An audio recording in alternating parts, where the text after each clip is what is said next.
ಮಾಡಲೇಬೇಕು. ಬೇಕೇ ಬೇಕು, ನ್ಯಾಯ ಬೇಕು, ಬೇಕೇ ಬೇಕು, ನ್ಯಾಯ ಬೇಕು. ಎಲ್ಲಿವರೆಗೆ ಹೋರಾಟ, ಗೆಲ್ಲುವವರೆಗೆ ಹೋರಾಟ, ಎಲ್ಲಿವರೆಗೆ ಹೋರಾಟ, ಗೆಲ್ಲುವವರೆಗೆ ಹೋರಾಟ, ಯಾತಕ್ಕಾಗಿ ಹೋರಾಟ, ನ್ಯಾಯಕ್ಕಾಗಿ ಹೋರಾಟ, ಯಾತಕ್ಕಾಗಿ ಹೋರಾಟ. ನ್ಯಾಯಕ್ಕಾಗಿ ಹೋರಾಟ. ದಲಿತರ ಮೇಲೆ ದೌರ್ಜನ್ಯ ಮಾಡಿರುವಂತ ಡಿವೈಎಸ್ಪಿಗೆ ಹೇಳದಿಕ್ಕಾರ, ಧಿಕ್ಕಾರ, ಧಿಕ್ಕಾರ, ದಲಿತರ ಮೇಲೆ ತಾರತಮ್ಯ ಮಾಡಿರುವಂತ ಡಿವೈಎಸ್ಪಿಗೆ ಹೇಳದಿಕ್ಕಾರ. ಧಿಕ್ಕಾರ, ಧಿಕ್ಕಾರ. ಪಾಲ್ಕಿ ಡಿವೈಎಸ್ಪಿ ಅಮಾನತು ಆಗಲೇಬೇಕು, ಡಿವೈಎಸ್ಪಿ ಅಮಾನತು ಮಾಡಲೇಬೇಕು. ಮಾಡಲೇಬೇಕು, ಮಾಡಲೇಬೇಕು. ಬೇಕೇ ಬೇಕು, ನ್ಯಾಯ ಬೇಕು, ಬೇಕೇ ಬೇಕು. ನ್ಯಾಯ ಬೇಕು. ಅಯ್ಯಯ್ಯೋ ಅಯ್ಯಯ್ಯೋ, ಅನ್ಯಾಯ, ಅನ್ಯಾಯ, ಅಯ್ಯಯ್ಯೋ ಅಯ್ಯಯ್ಯೋ. ಅನ್ಯಾಯ, ಅನ್ಯಾಯ. ದಲಿತರ ಮೇಲೆ ದೌರ್ಜನ್ಯ ಮಾಡಿರುವಂತ ಡಿವೈಎಸ್ಪಿಗೆ ಹೇಳದಿಕ್ಕಾರ. ಬೇಕೇ ಬೇಕು, ನ್ಯಾಯ ಬೇಕು, ಬೇಕೇ ಬೇಕು. ನ್ಯಾಯ ಬೇಕು. ಎಲ್ಲಿವರೆಗೆ ಹೋರಾಟ, ಗೆಲ್ಲುವವರೆಗೆ ಹೋರಾಟ, ಎಲ್ಲಿವರೆಗೆ ಹೋರಾಟ. ಗೆಲ್ಲುವವರೆಗೆ ಹೋರಾಟ. ಇವತ್ತಿಂದು ಜಿಲ್ಲೆಯಲ್ಲಿ ಹಿರಿಯ ಹೋರಾಟಗಾರರು ಆರ್ಥಿಕ ಸಹೋದರರಾದ ರಾಜ್ಕುಮಾರ್ ಸಿಂಗ್ಯವರು ಮತ್ತು ಅದೇ ರೀತಿ ಸಂಘಟನೆಯ ರಾಜ್ಯಾಧ್ಯಕ್ಷರಾದಂಥ ಇನ್ನೋರ್ವ ನಮ್ಮ ಹಿರಿಯ ಸಹೋದರರಾದ ಅಂಕುಶ್ ಗೋಪಿಯವರು ವಿನೂತನವಾಗಿ ಹೋರಾಟವನ್ನು ತೆಗೆದುಕೊಂಡಿದ್ದಾರೆ ಮತ್ತು ಈ ಹೋರಾಟ ತುಂಬ ಅವಶ್ಯಕತೆ ಇದೆ ಜಿಲ್ಲೆಯಲ್ಲಿ. ಇವತ್ತಿನ ದಿನಗಳಲ್ಲಿ ನಾವೆಲ್ಲ ಕರ್ನಾಟಕ ರಾಜ್ಯದಲ್ಲಿ ಏನು ಅಂದ್ಕೊಂಡಿದ್ದೀವಿ ಅಂತಂದರೆ ದಲಿತರು ತುಂಬ ಸುಖವಾಗಿ ಮತ್ತು ಆರಾಮಾಗಿ ರಾಜ್ಯದಲ್ಲಿ ಬದುಕ್ತಾ ಇದ್ದೀವಿ. ಹಾಗಾಗಿ ನಾವು ಕರ್ನಾಟಕ ರಾಜ್ಯದ ಮುಖ್ಯಮಂತ್ರಿ ಒಂದು ಹೆಸರೇ ಪಟ್ಟಿದ್ದೀವಿ ನಾವೇ ನಮ್ಮ ಸಮಾಜದಲ್ಲಿ. ಏನಂತಂದರೆ ನೀವು ಸಿದ್ದರಾಮಯ್ಯ ಅಲ್ಲ, ನೀವು ದಲಿತರಾಮಯ್ಯ ಅಂತೇಳಿ. ಆದರೆ ಸಿದ್ದರಾಮಯ್ಯ ಅವರು ದಲಿತರಾಮಯ್ಯ ಅನ್ನೋ ಸಿದ್ದರಾಮಯ್ಯ ಅನ್ನೋ ಯಾವ ರಾಮಯ್ಯ ಅನ್ನೋ ಗೊತ್ತಿಲ್ಲ. ಬೀದರ್ ಜಿಲ್ಲೆಯಲ್ಲಿ ಇರ್ತಕ್ಕಂಥ ಏನು ದಲಿತ ಸಮುದಾಯಗಳಿಗೆ ಪ್ರತಿ ಒಂದು 15 ದಿವಸಕ್ಕೊಂದು ಸಾರಿ ಸ್ಪೆಷಲ್ ಕೇವಲ ಭಾಲ್ಕಿ ತಾಲೂಕಿನಲ್ಲಿ ಜಿಲ್ಲಾ ಉಸ್ತುವಾರಿ ಸಚಿವರು ಮತ್ತು ಅರಣ್ಯ ಸಚಿವರ ಒಂದು ಸ್ವಕ್ಷೇತ್ರ ಭಾಲ್ಕಿಯಲ್ಲಿ 15 ದಿವಸಕ್ಕೊಂದು ಸಾರಿ ಮೇಲಿಂದ ಮೇಲೆ ಘಟನೆಗಳು ಆಗ್ತಾನೆ ಕಂಟಿನ್ಯೂ ಆಗಿ.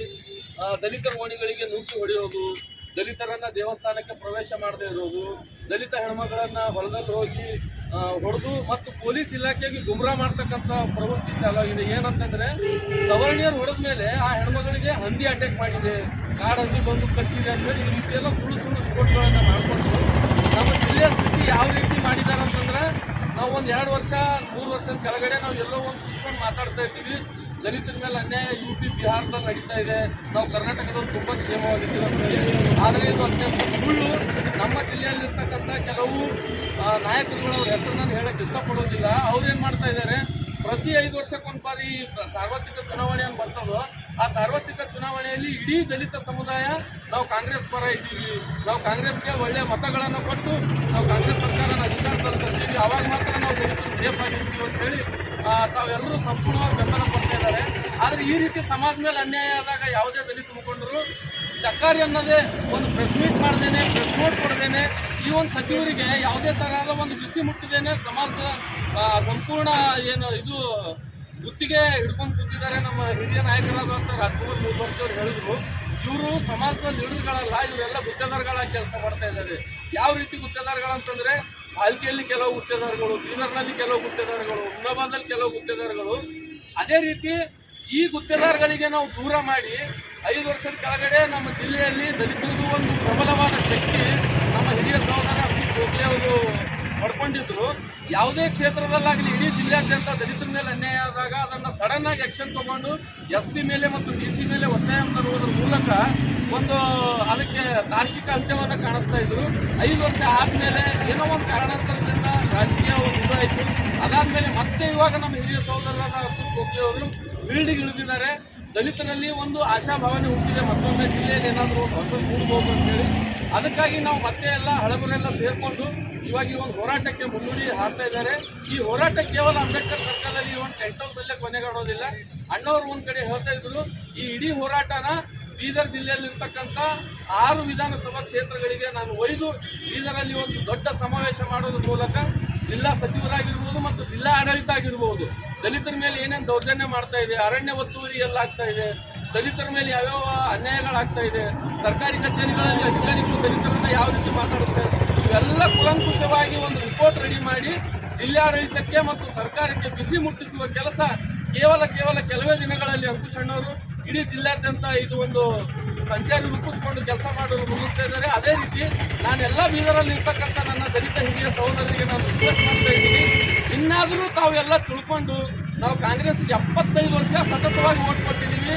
ಆದರೆ ಇಲ್ಲಿವರೆಗೆ ನಮಗೆ ಕಾಂಗ್ರೆಸ್ ಏನೂ ಮಾಡಿಲ್ಲ, ಬಿಜೆಪಿ ಏನೂ ಮಾಡಿಲ್ಲ ಮತ್ತು ದಳನೂ ಏನೂ ಮಾಡಿಲ್ಲ, ಮುಂದೆ ಕೂಡ ಮಾಡೋದಿಲ್ಲ ಅಂತೇಳಿ ನಾನು ಹೇಳ್ತಾ, ನಾವು ಎಲ್ಲರೂ ಸಮಾಜದ ಮೇಲೆ ಅನ್ಯಾಯ ಆದಾಗ ನಾವು ಪಕ್ಷ ಭೇದ ಮರೆತು ನಾವೆಲ್ಲರೂ ಒಂದು ಕಡೆ ಸೇರಿ ಸಮಾಜನ ಕಟ್ಟಿ ಮತ್ತೊಮ್ಮೆ ನಾವು ಒಂದು ಹೊಸ ಇದು ಮುನ್ನುಡಿ ಬರಿಬೇಕಂತ ಹೇಳಿ ಹೇಳ್ತಾ, ನಮ್ಮ ಯುವಕರದ್ದು ಒಂದು ಸಂಘ ಇದೆ, ಆ ಯುವಕರೆಲ್ಲ ಸೇರಿಕೊಂಡು ನಾವು ಅಂಕುಶಣ್ಣವರಿಗೆ ಸದಾ ಬೆಂಬಲ ಕೊಡ್ತೀವಿ, ಇನ್ನು ಮುಂದೆನೂ ಸಹ ಬೆಂಬಲ ಕೊಡ್ತೀವಿ. ಅವ್ರ ಹೋರಾಟಕ್ಕೆ ಜಯ ಸಿಗಲಿ. ಈ ಹೋರಾಟನ ಇಲ್ಲಿಗೆ ಆಗದೇನೆ ಈ ಹೋರಾಟ ಇಲ್ಲಿಂದ ಬೆಂಗಳೂರು ವಿಧಾನಸೌಧವರೆಗೆ ಹೋಗಿ ಮುಖ್ಯಮಂತ್ರಿಗಳಿಗೆ ಇದರ ಬಿಸಿ ಮುಟ್ಟಲಿ ಅಂತ ಹೇಳಿ ಹೇಳ್ತಾ ನನಗೆ ಮಾತಾಡಲು ಅವಕಾಶ ಕೊಟ್ಟಿದ್ದಾರೆ. ಅವ್ರಿಗೆಲ್ಲರಿಗೂ ಧನ್ಯವಾದ. ಜೈ ಭೀಮ್, ಜೈ ಭಾರತ್. ನಮ್ಮ ರಾಜಕುಮಾರ್ ಗೋನಳ್ಳಿ ಅವರು ಅಂಬೇಡ್ಕರ್ ಯುವ ಸೇನೆಯದು ಸಂಸ್ಥಾಪಕ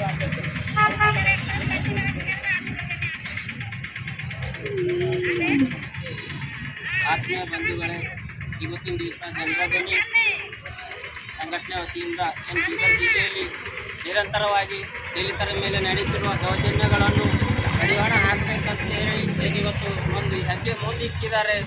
ಇದು ಇವತ್ತಿಗೆ ನಿಲ್ಲಲ್ಲ. ಏನು ತಾಲೂಕಿನ DSP ಅನ್ನೋದ ಅಮಾನತು ಮಾಡಬೇಕಂತೇಳಿ ಸುಮಾರು ಹೋರಾಟಗಳಾದವು. ಹೊರಕ್ಕೇನದ ಸರ್ಕಾರ ಅವ್ರಿಗೆ ಏನದ ಏನು ಇಲ್ಲಿಂದು ವರ್ಗಾವಣೆ ಬಿಲ್ಲ, ಅಮಾನತು ಬಿಲ್ಲ. ಅದ್ರ ಸಲುವಾಗಿ ಈಗೇನು ಹೋರಾಟ ಚಾಲೂ ಆಗಿದೆ, ಇದೇನದ ನಿರಂತರ ಹಂತವಾಗಿ ಏನದ ಉಗ್ರ ಹೋರಾಟ ಆಗ್ತದೆ. ಹಾಗೂ ಮಳೆಚಪ್ಪುರ ಗ್ರಾಮದಲ್ಲಿ ಏನು ನಡೆದ ಘಟನೆ ಇದೆ ದಲಿತರ ಮೇಲೆ, ಅವ್ರಿಗೇನು ಸವಲತ್ತುಗಳು ಕೊಡಬೇಕು, ಒಳ್ಳೆನದ ಸವಲತ್ತುಗಳು ಜಿಲ್ಲಾ ಸಮಾಜ ಕಲ್ಯಾಣಾಧಿಕಾರಿ ವತಿಯಿಂದ ಏನೇನು ನೀಡಬೇಕು ಅವ್ರಿಗೇನದ ಕೂಡಲೇ ನೀಡಬೇಕು.